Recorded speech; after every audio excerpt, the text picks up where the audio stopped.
यानी वेद पढ़ना पाप है, लेकिन ऐसे नहीं कि आप जो है अपने वॉशरूम से निकले और कान पर जानवा चढ़ा है, ना हाथ धुला, ना पैर धुला, ना स्नान किया, ना कुछ किया, ना कुछ किया, आकर के सीधे वेद पकड़ लिया, तो ऐसे परिस्थिति में वेद पढ़ना पाप है।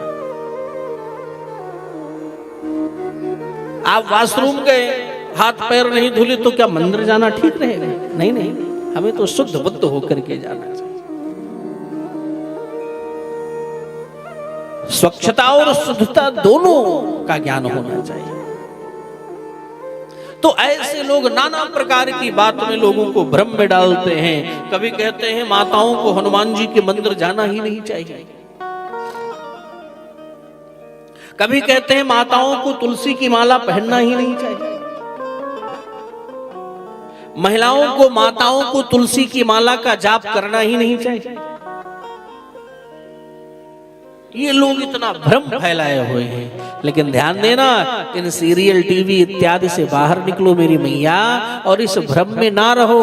खूब तो हनुमान मंदिर जाया करो, खूब हनुमान चालीसा का पाठ किया करो, और खूब गले में तुलसी माला धारण किया करो।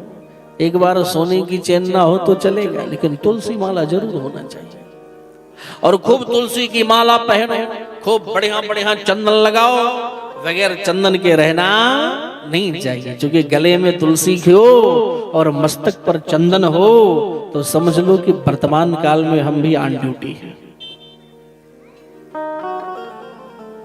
और हम अपनी यूनिफॉर्म में। क्योंकि अगर जो ये पुलिस विभाग वाले होते हैं, अगर पुलिस सादी वर्दी में घूम रही है ना बिना यूनिफॉर्म के, तो आप उनका सम्मान करेंगे? नहीं करेंगे।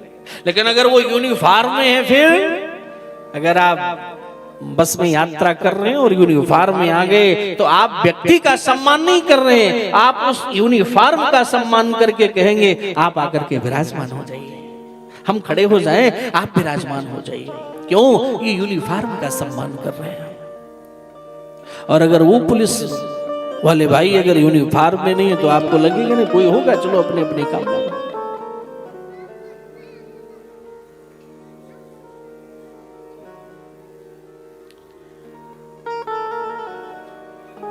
क्योंकि आपके कपड़े का जो ब्रांड होता है, बहुत सुंदर कपड़ा पहन लिया, बड़ा महंगा, बोले आपकी शर्ट कितने की है?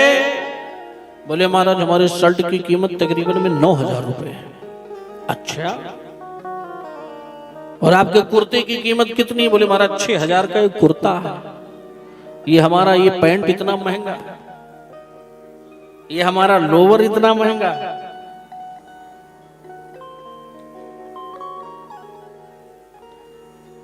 लेकिन क्या मतलब? उस ब्रांड के चक्कर में कोई पड़ेगा या आपके ब्रांड को पलट करके पढ़ने जाएगा? नहीं जाएगा।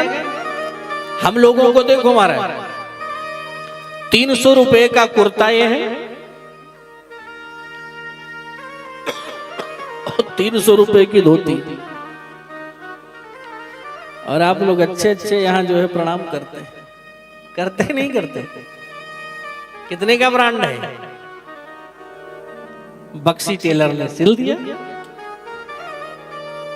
वृंदावन में लोई बाजार में एक बक्सी जी रहते हैं, तो उन्होंने सिल दिया 300 रुपए का एक कुर्ता और 300 रुपए की धोती पहन लिए। और देखो, चाहे आप अधिकारी हो तो भी प्रणाम करना पड़ेगा, चाहे आप व्यापारी हो तो भी प्रणाम करना पड़ेगा, आप कोई भी हो अजय जी, प्रणाम करना पड़ेगा, है नहीं है? तो ये ब्रांड को प्रणाम नहीं हो रहा है, तो यहां पर ब्रांड नहीं चल रहा है। इसलिए समझदारी यही है कि परस्पर हम अपने यूनिफॉर्म में हों, और अगर हम अपनी यूनिफॉर्म में हैं तो हर जगह, हर वक्त, हर क्षण, हर पल जहां भी जाएंगे हर जगह हमारा सम्मान होगा। तो कहने का तात्पर्य यही है कि हमारे भी मस्तक पर चंदन हो, और हमारा यूनिफॉर्म यही है, और हमारी चोटी हो, साथ ही साथ गले में तुलसी की माला हो। उस वक्त भगवान आप पर विशेष कृपा करते हैं। और एक बात बताओ, अगर यूनिफॉर्म में किसी पुलिस वाले पर हाथ उठा दो तो देखो पूरा पुलिस डिपार्टमेंट बिगड़ गया। अरे ऑन ड्यूटी किसी पुलिस वाले पर किसी ने हाथ उठाया खैर नहीं, पकड़ो जेल में डालो, इतनी इतनी धाराएं लगाओ महाराज।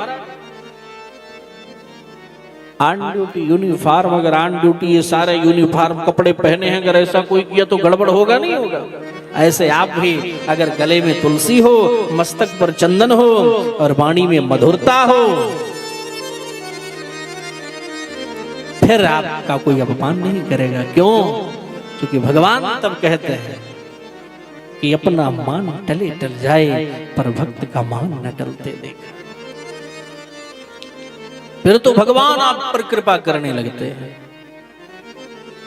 इसलिए हमें हर वक्त हर क्षण बड़ी मस्ती में होना चाहिए।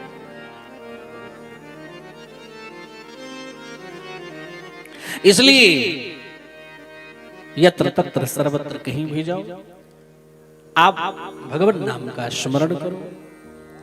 और समाज को सुनना जरूर चाहिए, लेकिन जब कोई भ्रम फैला रहा हो तो वहां से निकल जाना चाहिए। एकादशी नहीं रहना चाहिए, ऐसा नहीं करना चाहिए। क्योंकि इसलिए हमने ऐसा निवेदन आज किया कि प्रायः हम लोगों को फोन लोग करते हैं, महाराज जी हमारे यहाँ तो कह रहे थे कि जो माला नहीं पहनना चाहिए, चंदन नहीं लगाना चाहिए। इसलिए चंदन खूब लगाओ, सब कुछ करो बड़े सुंदर तरीके से, और मस्ती में रह करके भगवान का भजन करो। खूब चंदन लगाओ, खूब तुलसी की माला पहनो, खूब हनुमान जी के मंदिर में जाओ और खूब हनुमान चालीसा पढ़ो, खूब रामायण पढ़ो, भागवत पढ़ो, महाभारत का अध्ययन करो, गीता का अध्ययन करो। ये सारा कुछ पढ़ो लिखो, और पढ़ने के बाद आप एक अलग तरीके के ज्ञानवान बनेंगे और बड़ी मस्ती में रहेंगे। फिर जो कभी कभी हम टेंशन में आते हैं, वो टेंशन हमारे जीवन में कभी नहीं आएगा। हम हर हाल में मस्त रहेंगे, स्वस्थ रहेंगे और भगवत भक्ति में व्यस्त रहेंगे। दोनों हाथ उठाकर बोलना पड़ेगा, हर हर महादेव।